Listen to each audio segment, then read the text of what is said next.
Alors en manchette aujourd'hui, le président de la fabrique défend la vente du four à pain communautaire et Yves Perron demande le maintien des dessertes régionales.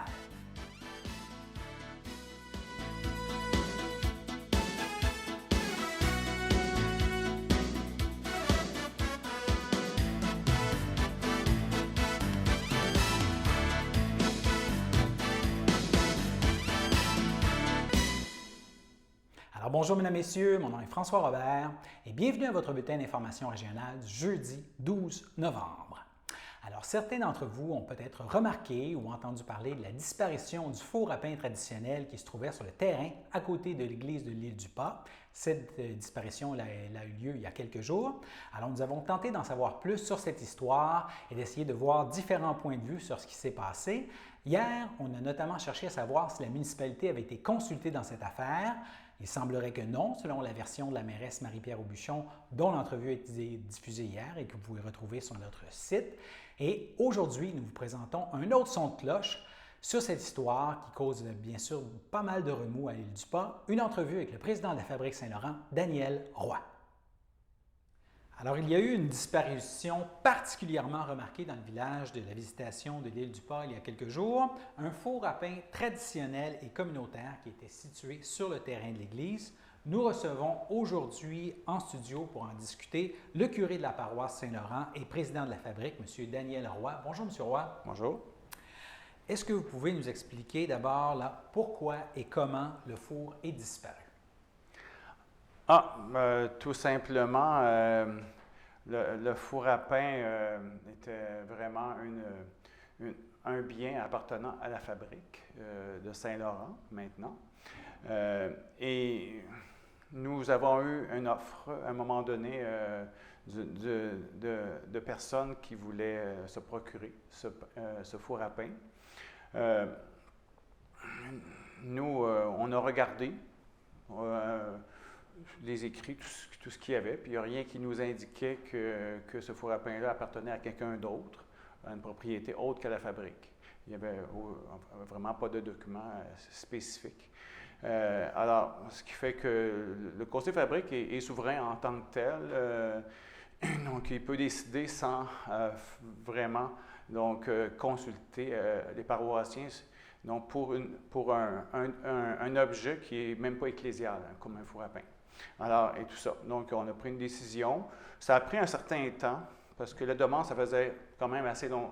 Ça faisait peut-être plus qu'un an qu'elle avait été faite, là, puis ça avait été refusé. Puis, à un moment donné, on a accepté. Donc, cette demande-là, vu que la pandémie, vu que l'hiver arrivait, puis on savait qu'on était obligé de fermer, puis réduire le chauffage, puis c'était un peu pour nous aider aussi. Ça n'a pas été des sous énormes, là, mais nous aider quand même pour le chauffage durant l'hiver. Donc, pour réduire, vu qu'on ne peut pas être dans le bâtiment là, à cause de la pandémie.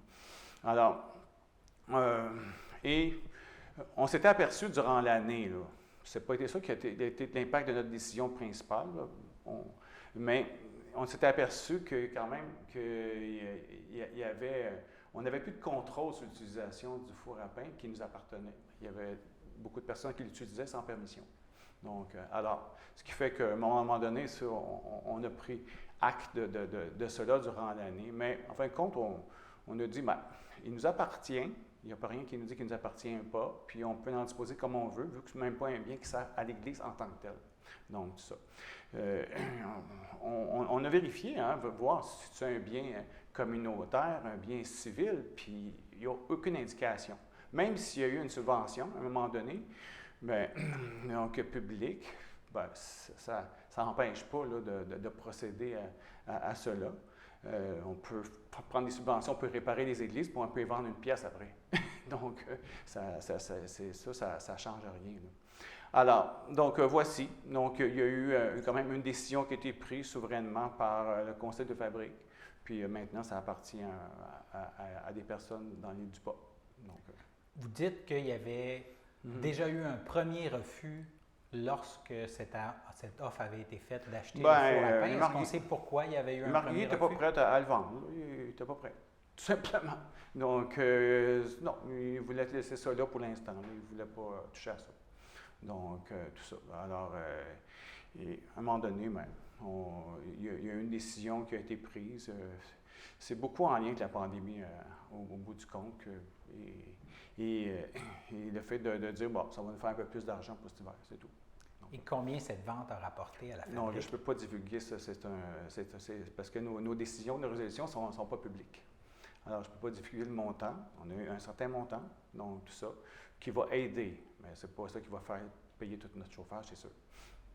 Si on prend un peu de recul, là, comment la construction de ce four avait été financée? Vous avez évoqué le fait qu'il y avait eu de l'argent public qui avait Il y avait investi. eu de l'argent public qui avait été mis, puis la fabrique aussi avait investi à ce moment-là. C'est ce qui m'a été rapporté. Mais il n'y a aucun écrit qui le prouve officiellement parce qu'il n'a même pas été mis dans les minutes des fabriques. Donc, c'est tout ce que le monde dit par-ci par-là, les souvenirs des personnes, là, parce que je n'ai même pas de documents pour prouver tout ça. Là. Donc, la fabrique, on le sait, qu'on peut le prouver. On peut prouver qu'il y a eu un chèque d'émis, ça, on peut le prouver. Là, Combien mais ça, moi, j'étais pas là dans le temps. Combien la fabrique avait investi dans ce projet? Dans ce temps-là, je pense que la fabrique avait investi peut-être quasiment de 100 $, elle-même. Puis la subvention, je ne sais pas, on me dit environ 2000 $, mais j'ai pas vu de facture, rien en lien avec ça.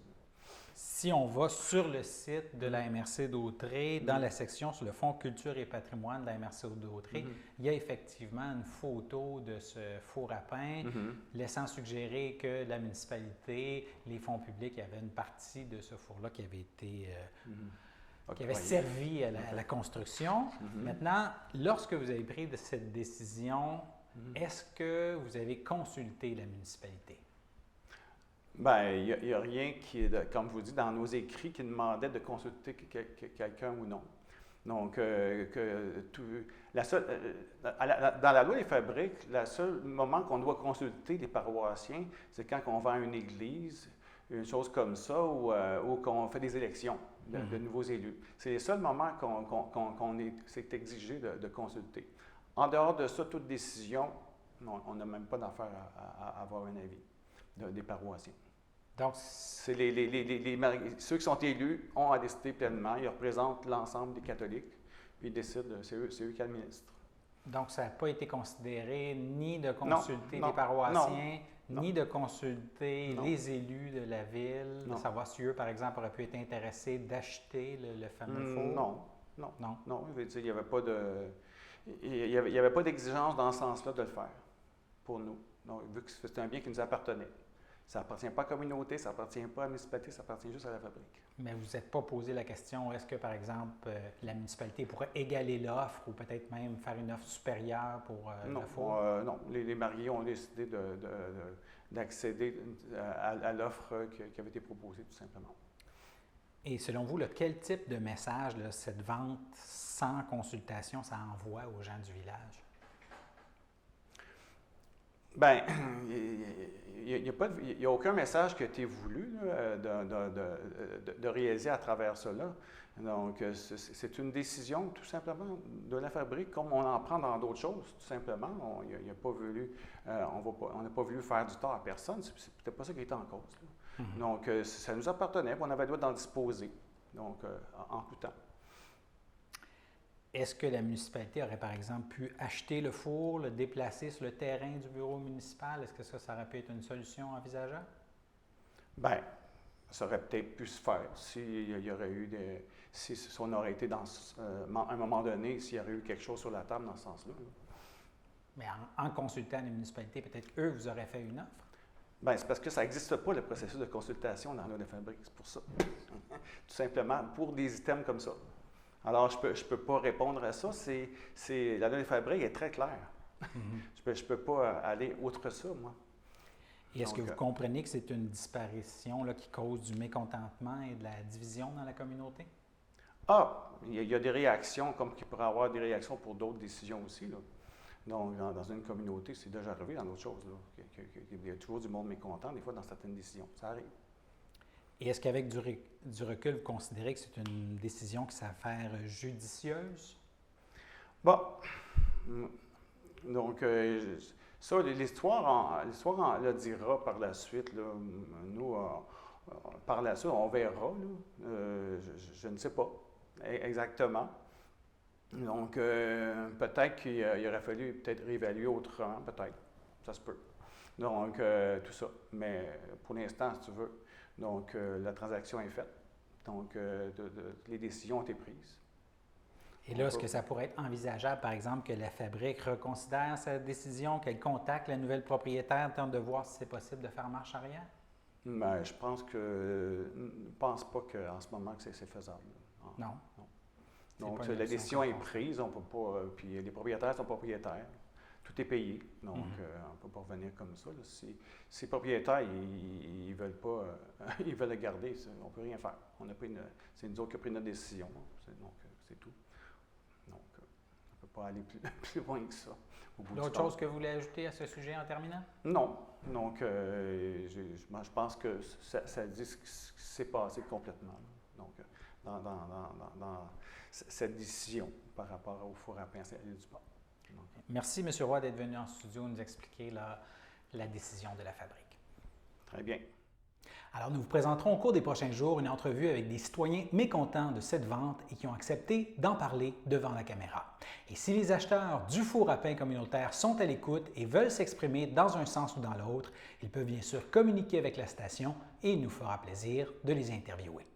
Maintenant, si on regarde un peu le nouveau portrait de la situation pandémique au Québec, il y a 9 décès survenus dans les dernières 24 heures qui se rajoutent aujourd'hui au bilan depuis le début de la crise. La santé publique signale 1365 nouveaux cas dans les dernières 24 heures. Et en ce moment au Québec, il y aurait 583 personnes hospitalisées en raison du coronavirus. 86 personnes se retrouvent aux soins intensifs. Et dans la Naudière, le dernier bilan fait état de 138 nouveaux cas positifs dans les dernières 24 heures. Et nous passons maintenant à notre première pause. Bonjour tout le monde, ici Marcel Puffal pour le Marcel Show, une émission de variété bientôt sur CTRB, une production de Sylvain Paul et une réalisation de Michael Chevrette. Ne laisse pas passer la chance d'être aimé,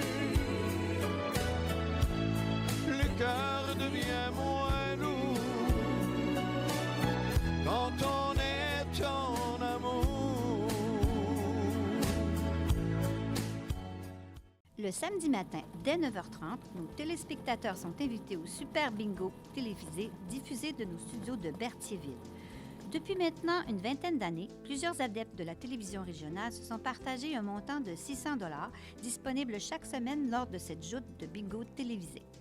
Un animateur et 3 bénévoles se succèdent à la caméra dans le but de vous faire passer une petite heure agréable et payante le samedi matin. On peut se procurer les cartes de jeu chez les dépositaires autorisés participants, c'est-à-dire à Berthierville, le dépanneur Formule 1 rue Gilles Villeneuve, le marché IGA Extra sur la rue Gabrielle Brissette, le marché Métro rue Notre-Dame, la pharmacie Proxime rue Frontenac, le garage Pétroté sur la rue Gilles Villeneuve, et à Saint-Ignace-de-Loyola, le marché Aldo rang Saint-Michel, le dépanneur Le Magasin Esso sur le chemin de la Traverse. C'est un rendez-vous tous les samedis matins à 9h30 sur les ondes de CTRB, votre télévision régionale et communautaire.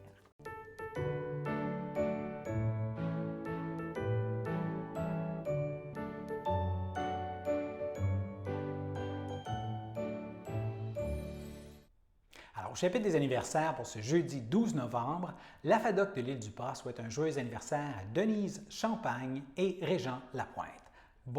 Très bon anniversaire à vous deux. Judiciaire maintenant, la Sûreté du Québec fait de nouveau appel au public pour retrouver une personne disparue. La SQ recherche Isabella Bourget-Drainville, 17 ans, de Lanoraie. On peut voir sa photo à l'écran. Elle a été vue pour la dernière fois le 7 novembre dernier à pied sur la rue principale à Saint-Thomas. Elle pourrait se retrouver dans le secteur de Joliette et ses proches ont des raisons de crainte pour sa santé et sa sécurité. L'adolescente mesure 1,63 m ou si vous préférez 5 pieds 4 pouces. Elle pèse environ 43 kg ou 95 livres. Elle a les cheveux et les yeux bruns et elle porte parfois des lunettes.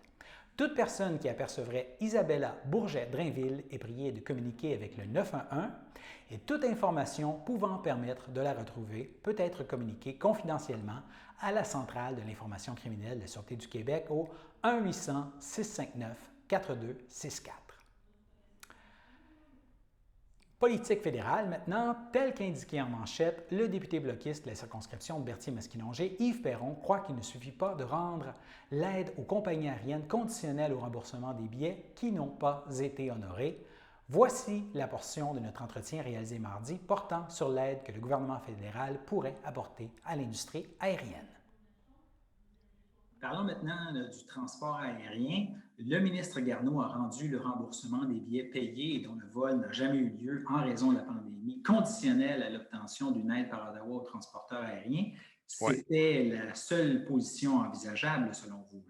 ouais, j'imagine que vous voyez le sourire que j'ai en face présentement parce que c'est tellement une belle victoire. Si on était seul à crier dans le désert depuis le début de la pandémie, qu'un citoyen ordinaire qui a économisé de l'argent, qui a gagné à sueur de son front en travaillant, qui s'est économisé 1 000, 2 000, 3 000, puis des fois, j'avais des voyages qui étaient plus importants que ça, pour se permettre une détente, de décrocher un peu, ces gens-là n'ont jamais eu à financer sans intérêt une compagnie de l'ampleur d'Air Canada. Ça, c'est complètement révoltant, surtout qu'ils ont des encaisses qui étaient suffisantes pour procéder au remboursement. Alors, évidemment, l'industrie aéronautique, c'est un secteur économique super important au Québec. Vous savez qu'on est un des rares endroits au monde, dans la région de Montréal, où on est capable de créer puis d'assembler un avion de A à Z. C'est un fleuron.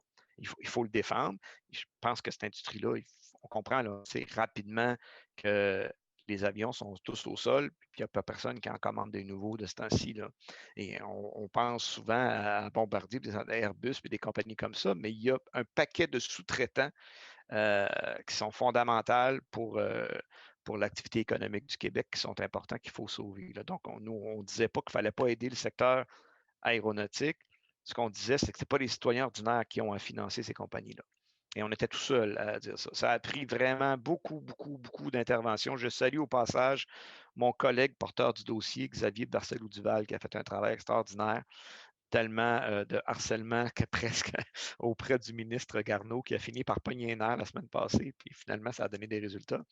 Donc, on a une belle nouvelle pour les gens. Moi, je suis très soulagé de ça.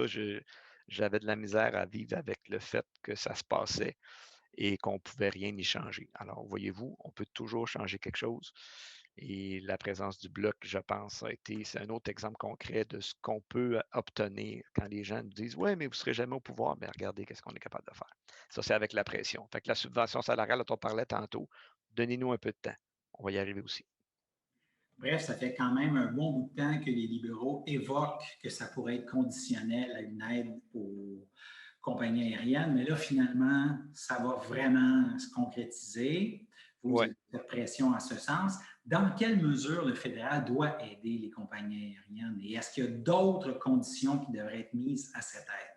Ouais, en fait, ce qu'on demande dans l'industrie aérienne, c'est qu'il y a vraiment quelque chose à long terme d'intelligent de fait, qu'on mette des conditions, exemple, de maintenir les liaisons régionales, d'empêcher aussi le dumping, c'est un terme un peu anglais, mais vous comprenez, de vendre un produit moins cher que ce qu'il vaut pour tuer la concurrence.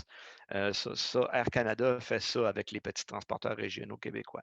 Donc, ça, on pense que c'est important de préserver un minimum de concurrence. C'est pour ça que la transaction avec Air Transat, au moment où on se parle, avant la crise, ça faisait déjà pas notre affaire de perdre un fleuron économique québécois, de voir une concentration de l'offre de services procéder, parce qu'il faut comprendre que si Air Canada achète son concurrent aujourd'hui, c'est bien beau, là, on dit on sauve des emplois, puis ainsi de suite. On va nous promettre qu'on maintient des sièges sociaux, des trucs comme ça, puis que dans 4-5 ans, la promesse ne tient plus. Mais au-delà de ça, plus il y a une concentration, plus ça veut dire une augmentation des prix éventuellement. Si ce n'est pas cette année, ce sera dans 2, 3, 4, 5 ans. Mais à un moment donné, quand tu es tout seul à jouer, c'est plus facile d'augmenter tes prix. Donc, on pense qu'il devrait y avoir un moratoire sur cette transaction-là. Il y a différentes options qui pourraient être envisagées. Pourquoi pas une participation publique? Peut-être plus au niveau du gouvernement du Québec. C'est un secteur qui ne nous appartient pas à nous qui sommes au fédéral, mais il y a des choses à faire. Et ce qu'on demande aussi pour l'aéronautique, c'est un plan complet, là, un plan pour l'aéronautique, donc pour qu'il soit réfléchi, qui va venir soutenir, mais soutenir de façon intelligente. Vous savez, on peut donner de l'argent à des gens pour dire, ben voilà, consomme, mais on peut aussi donner de l'argent. Je vais prendre l'exemple de la PCU, c'est un exemple qui va être facile à comprendre. Donner de l'argent puis dire, ben, si tu travailles, je ne te couperai pas tout ton montant, mais on t'en couperai juste une partie pour inciter à ce que ça reparte. Puis ça, ben, au bout de la ligne, ça coûte moins cher parce que les gens qui travaillent, là, ils vont consommer des biens, c'est des services sur lesquels ils payent des taxes, c'est de l'argent qui revient au gouvernement. Puis les gens qui travaillent, ils vont payer des cotisations d'assurance emploi plutôt que d'en réclamer. Puis les gens qui travaillent, ils collaborent, ils contribuent à l'économie. Puis quand ils vont dépenser de l'argent, ils vont le dépenser dans un petit commerce qui est à côté. C'est des ramifications là, qui s'étendent assez large. Là. Fait que c'est dans ce sens-là qu'on voit l'intervention. Et est-ce que l'aide aux compagnies aériennes devrait être majoritairement sous forme de prêt et une petite partie sous forme de subvention, ou vous êtes à l'aise à ce que ce soit en grande partie à une subvention? Ouais, c'est une grande question. Idéalement, c'est sûr que c'est quand même pas des gens qui sont dans la misère en temps normal. Hein. Ce qu'ils ont besoin, là, c'est un coup de pouce ponctuel. Moi, personnellement, je pense que ce serait préférable que ce soit majoritairement des prêts. Je ne parle pas bien sûr des petites entreprises parce que on parlait tantôt des cas non couverts. Là. Dans ce temps-là, ils nous disent ah, ben, allez au bureau de Mme Joly, là, ministre du Développement économique, puis il y a d'autres programmes. Je suis allé là, pour des gens dans la circonscription, j'ai eu un retour rapide, mais on leur offre des prêts. Puis à un moment donné, quand l'entreprise a un taux d'endettement, puis on est à côté là, ce qu'on a besoin, c'est un petit peu d'oxygène. Dans le cas de l'aéronautique, je ne pense pas qu'on est là, là. Donc, ça pourrait, oui, être majoritairement sous forme de prêt. Et si on fait lien avec l'histoire des billets qui doivent être remboursés, que répondez-vous à ceux qui disent que si Ottawa subventionne les compagnies aériennes en échange d'une promesse de remboursement des billets non honorés, c'est un peu comme si les Canadiens pigeaient dans leur poche droite Ouais. pour rembourser leur poche gauche ou inversement, bref, qu'ils se remboursent un peu eux-mêmes, que ce ne sont pas vraiment les compagnies aériennes qui ont touché le prix de ces billets qui les remboursent. Ouais, j'ai eu cette critique-là déjà, effectivement, sur mes réseaux sociaux. J'en ai une couple qui m'ont écrit ça. Mais ce qu'il faut, c'est sûr que même si c'était ça, là, OK, je vais y aller de façon un peu ironique, même si c'était ça purement, déjà, c'est un choix collectif que l'État fait pour tout le monde. C'est pas des petits travailleurs qui avaient économisé. Des fois, c'est les gens, c'était leur premier voyage, le deuxième, troisième. Les gens font un voyage aux 5 ans, puis ils se le font voler. Là, ça n'avait pas de bon sens. Déjà, si c'était ça, ça serait déjà mieux qu'avant parce qu'on les aidait, dans le fond, avec l'argent des billets. Là. Mais on ne parlera pas des mêmes sommes. Je pense qu'il ne faut pas mélanger les affaires. Mais si c'était juste ça, ça serait déjà ça. Mais sinon, ce n'est pas de ça qu'on parle. Là, nous, ce qu'on disait, c'est que c'était comme un vol. Tu as acheté un produit, le gars ne te le donne pas, il faut qu'il te rembourse. C'est simple de même. Là. Et après ça, l'État prend des décisions de soutenir l'industrie aéronautique. Et si, comme on le mentionnait dans la question précédente, c'est plus sous forme de prêt, à ce moment-là, il n'y en a pas de problème. Là.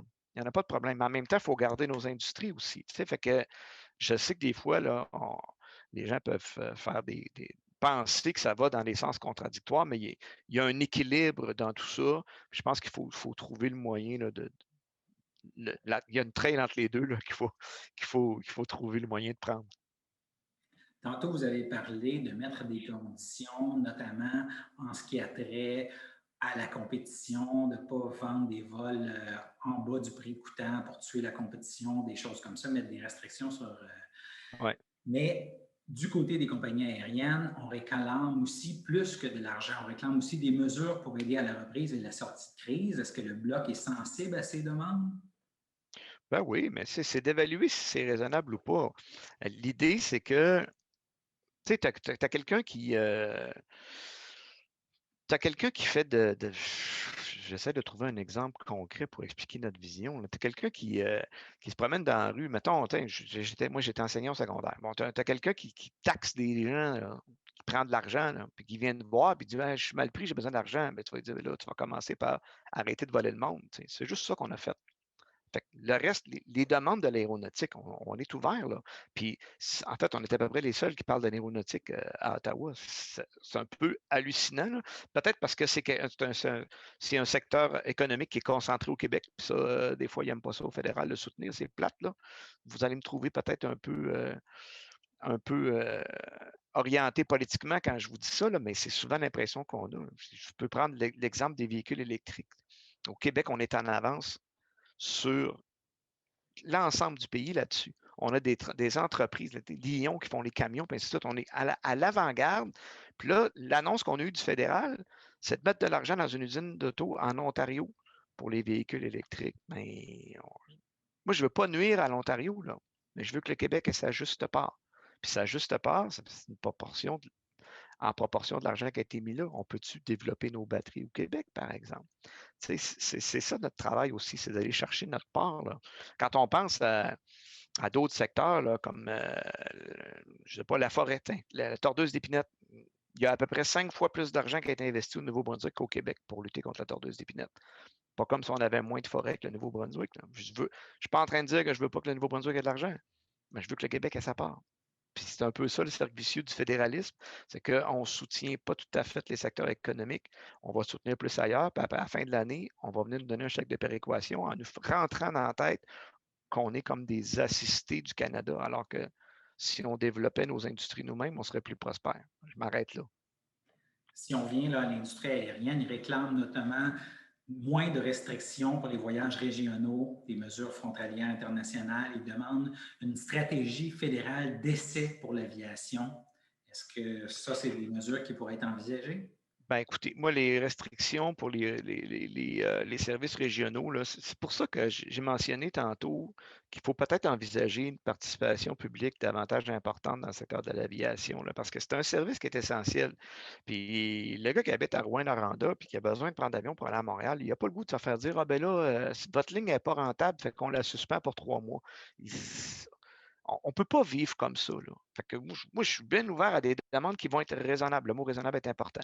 Fait que si l'idée, si ça va, ben, nous, on fait les liaisons régionales qu'on a le goût de faire cette journée-là, mais ma réponse, ça va être non, là. C'est simple de même.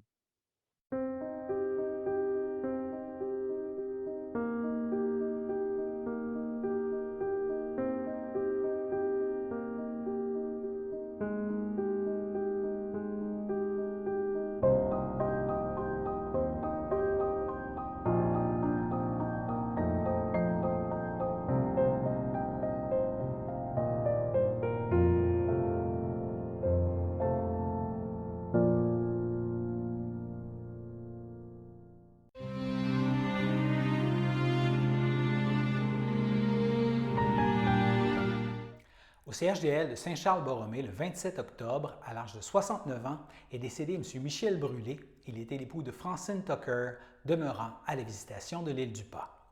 Il laisse dans le deuil, outre son épouse, ses enfants, Francis Brûlé, Caroline Brûlé et son conjoint Steve Courchaine, sa petite-fille Jennifer Brûlé et son conjoint William Lavoie-Morel, de même que ses frères, sœurs, beaux-frères et belles-sœurs, Céline Brûlé et son conjoint Guy d'Aragon, André Brûlé et sa conjointe Lynne Majot, Martial Brûlé et sa conjointe Sylvie Moreau, Carmen Brûlé, feu Sylvain Huard, Louise Brûlé et son conjoint Michel Tremblay, Émile Brûlé, Michel Tucker, ainsi que plusieurs neveux, nièces et autres parents et amis.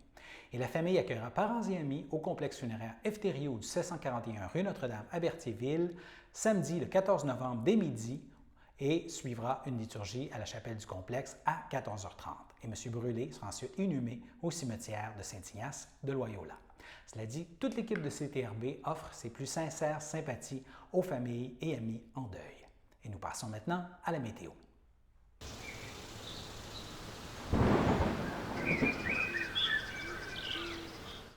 Alors, jeudi soir, passage nuageux et seulement 3 degrés. Dans la nuit de jeudi à vendredi, ciel variable et le mercure pourrait descendre autour de -1. Vendredi matin, plutôt nuageux et guère plus chaud avec seulement +1. Vendredi après-midi, nuageux et 6. Vendredi soir, passage nuageux et 3. Alors voilà, c'était vos informations sur les ondes de CTRB. Revenez-nous demain pour un autre bulletin d'information régionale.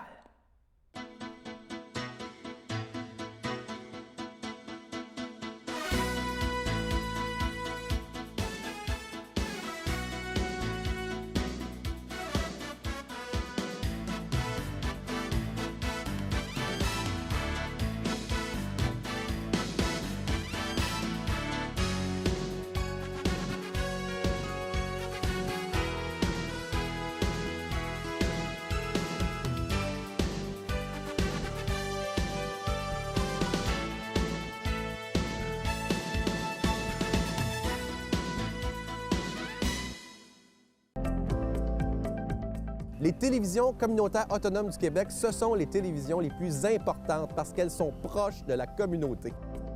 On veut encourager des gens qui parlent de ce qui nous intéresse, mais aussi qui participent au développement local.